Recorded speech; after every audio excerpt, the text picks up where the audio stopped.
with the protection of doctors and how it will help them not be prosecuted. That is true, just the opponents agreed with.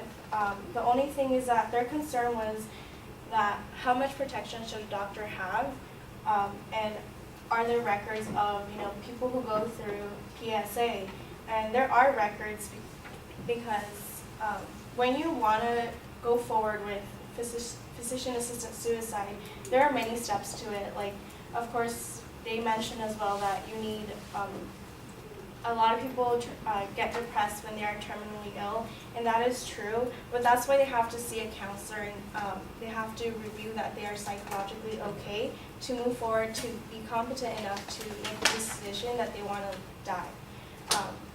So they refer to counselors, they refer to psychologists, they go to physicians many times, and to move forward with physician-assisted suicide, they actually have to sign a death certificate, and everything is basically recorded.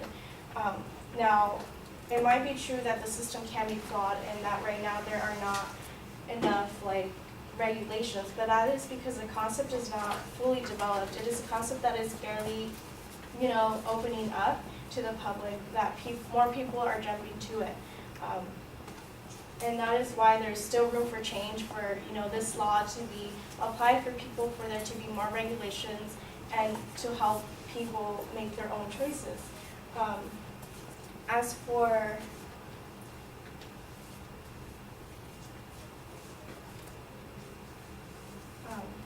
so that's for that, and then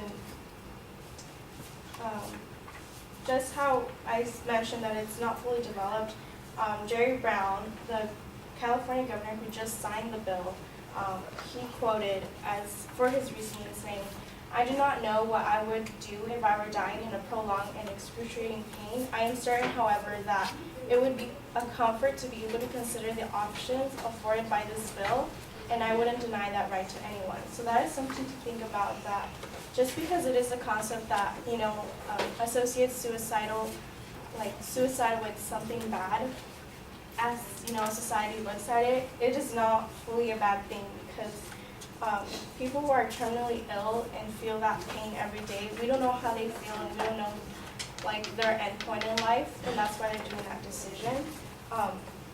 They also mentioned that people can live their full potential while being terminally ill, and that is true. People push forward their lives and decide to have a positive mindset, but we are not talking about those people. We just want to know, we're just here to say that physician-assisted suicide should be available for those who can no longer take the pain and who can no longer bear to live with their illness.